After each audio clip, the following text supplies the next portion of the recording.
Hello, today we'll be doing the house robber 2 problem, which is the follow up to the house robber 1 problem, which I have already made a video on.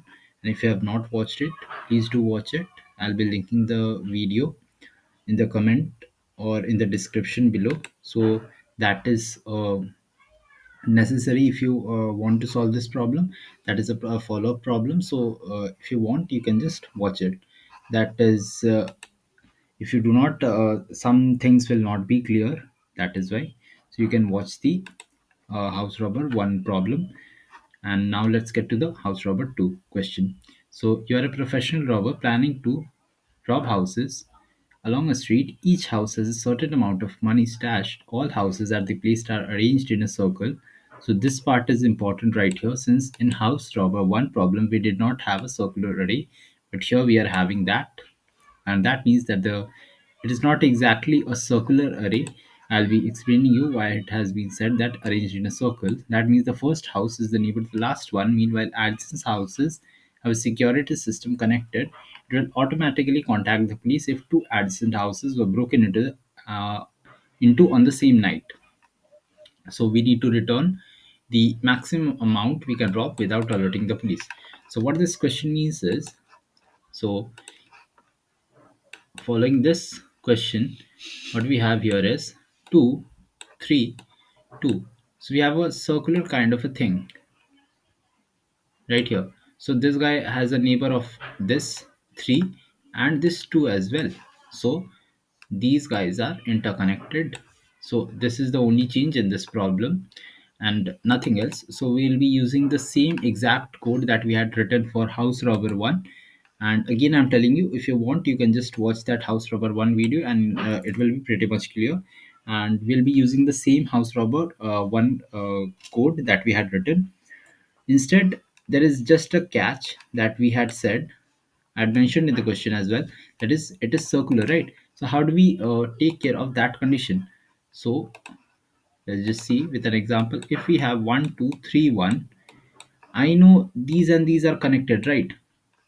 So if I take this guy, then I cannot take this, obviously, right? What was the condition? No adjacent can be selected, right? If I select this guy has an adjacent of what? This guy, the first one, right? And what was mentioned in the question? It is a circular array. So again, we cannot take this, but we can take this, or we can take this, and we can take this, but again we cannot take this. Why? Since this guy has an adjacent to this guy. So this is the problem. And how do we solve it? So let's take the same example. So I know if this guy right here is adjacent to this guy, right? So this one can never be my answer if I start from here, right?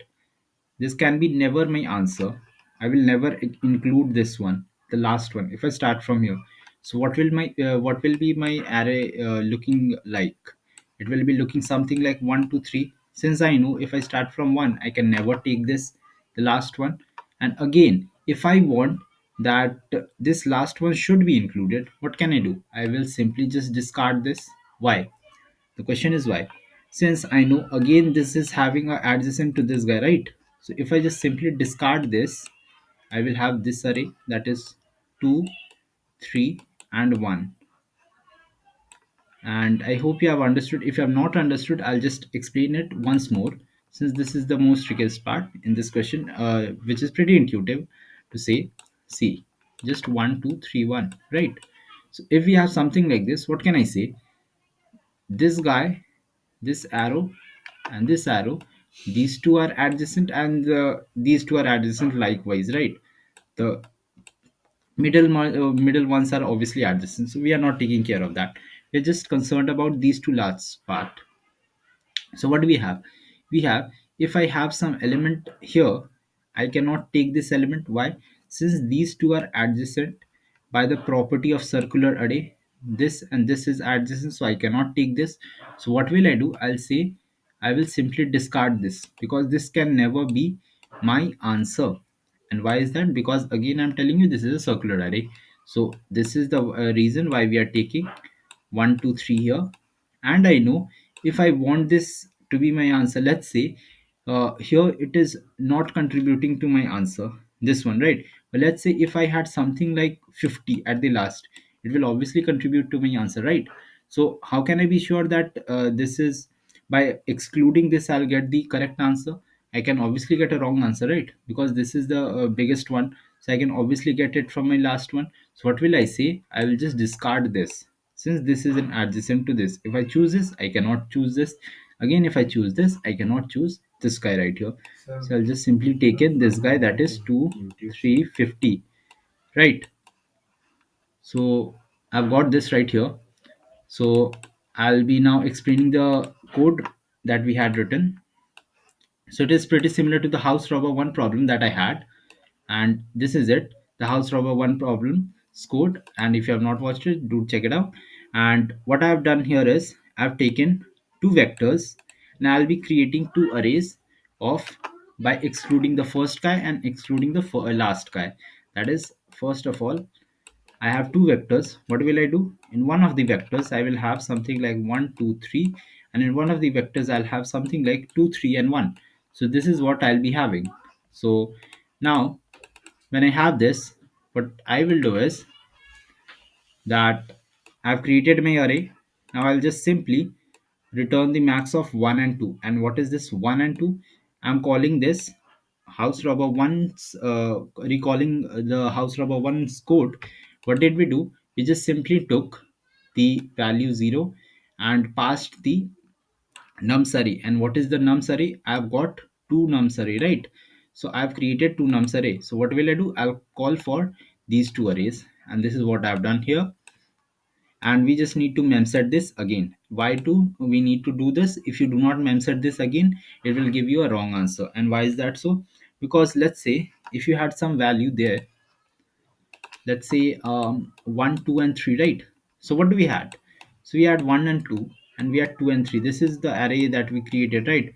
So in the first array, we had got a dp value of something, and we had marked it as 1. So this is a possible answer. So again, when I calculate for the second array, I will see that 2 is already taken. So I will not take it again, right? So in this way, you can get a mishapped answer or a wrong answer if you do not memset this again. So that is why we need to memset this again for the next function call that we were doing. And at the end of the day, just return maximum of 1 and 2. That is the A and B's answer that you get. And this is what you'll have to return. And I'll just submit this and show it to you. It will work perfectly fine.